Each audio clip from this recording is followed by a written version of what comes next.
Back in January, not even Ricky Rubio's most dedicated fans could have predicted a night like the one Ricky had tonight against the Oklahoma City Thunder. A triple-double by Ricky Rubio while he leads his team in scoring into a win in the playoffs?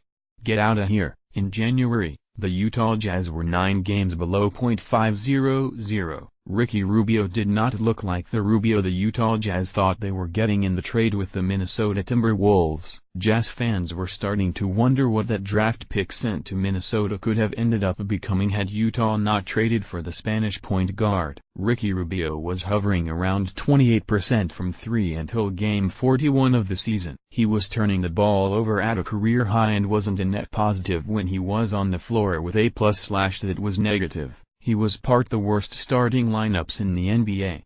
Then it all changed. This Ricky Rubio renaissance was not impossible, but it was in the realm of hell freezing over in terms of probability. Impossible seems to be a theme for this Utah Jazz season. A rookie drafted number 13 leading his team in scoring into the playoffs? Unprecedented in recent history, a team overcoming a loss deficit of 9 games to end the season 13 games over .500?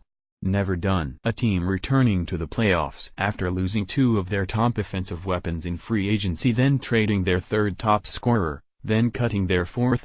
That's not just improbable, that's a Moneyball script. After witnessing those events, seeing Ricky Rubio turn into one of the best scorers at the point guard position in the league is enough to make you go, sure, why not? Ricky Rubio's post-All-Star break stats don't even look like the same player. He's averaging 15 points a game while shooting above 40% from 3. Ricky Rubio's previous high above the arc was 34% when he was a rookie, 7 years ago. He's taking more shot attempts 11.6 a game than he has ever taken in his career, all while playing a couple minutes less per game. His assist totals went down, but his rebounding numbers went up. His + while on the court changed dramatically. Rubio is a +10.0 after the All-Star break. He's a new player. Quinn Snyder can take credit for a big part of this improvement. We all snickered when Dennis Lindsey compared Ricky Rubio to Jason Kidd in July. It was the day after Gordon Hayward had burned the Utah Jazz in his wake of indecision, and it appeared like Dennis Lindsey was trying to give the fanbase any reason not to toss themselves off a cliff. When he compared Ricky Rubio to Jason Kidd, most of us said, well, maybe they'll emulate that, give him some game tape, and maybe he can pick up some tricks. We didn't anticipate that Quinn Snyder and his coaching staff would actually turn Ricky Rubio into Jason Kidd and then throw in a 3-point shot just to show off. Jazz GM Dennis Lindsey compares Ricky Rubio to Jason Kidd. Great pick-and-roll defender with Rudy Gobert. DL Cesar can lead NBA in assists. Patrick Kinahan, at PK Kinahan. July 6, 2017. Ricky Rubio said in the summer that Quinn Snyder immediately reached out to the point guard to start picking his brain, and figure out how they could build the team around him and his style. Quinn wanted to know what worked and what didn't. The two kept in contact while Ricky was playing with Spain during Eurobasket. Rubio casually mentioned he never had a coach do that. Snyder invested not only time and strategy into Rubio, but he invested his trust.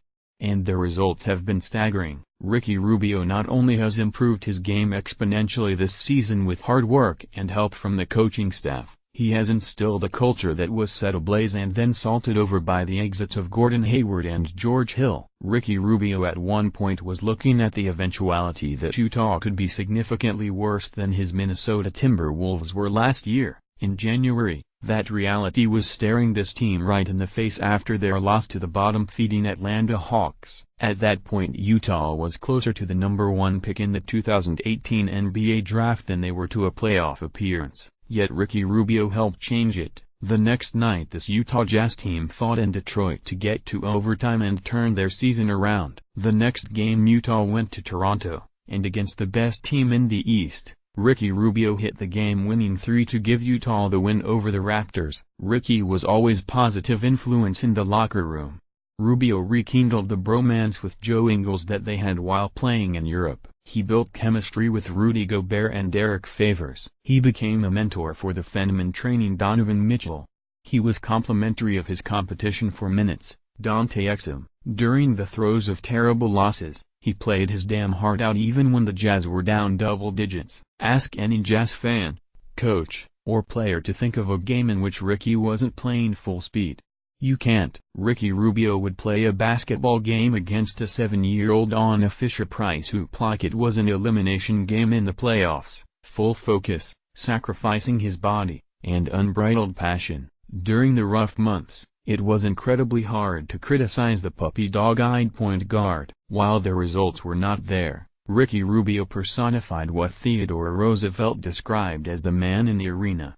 It is not the critic who counts, not the man who points out how the strong man stumbles, or where the doer of deeds could have done them better. The credit belongs to the man who is actually in the arena, whose face is marred by dust and sweat and blood, who strives valiantly, who errs, who comes short again and again, because there is no effort without error and shortcoming, but who does actually strive to do the deeds, who knows great enthusiasms, the great devotions, who spends himself in a worthy cause, who at the best knows in the end the triumph of high achievement, and who at the worst, if he fails, at least fails while daring greatly, so that his place shall never be with those cold and timid souls who neither know victory nor defeat. Theodore Roosevelt. There are some players that when they're struggling, they quit or take plays off.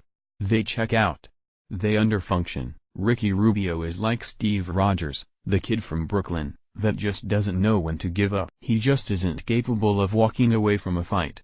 That's what made watching Rubio worth it until he turned it around in late January. Even though you were frustrated with the results after a loss, you saw a man who was fighting. You saw a man who was giving his heart. He was giving his all despite coming up short again and again.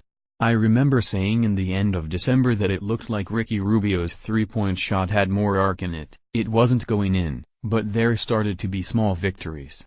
He started hitting that mid-range jumper with regularity.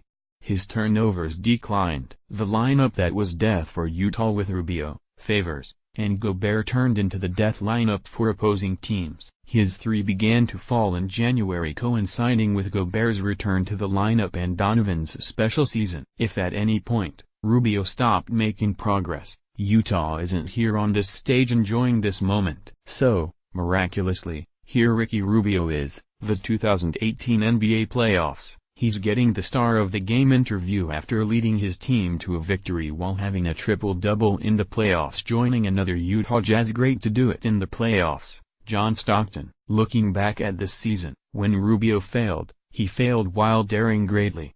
Rubio has ensured that his place with Utah will never be with those cold and timid souls who neither know victory nor defeat. Ricky Rubio is not just the man in the arena. He's now become Utah royalty to be forever ingrained in the living folklore of Utah Jazz basketball.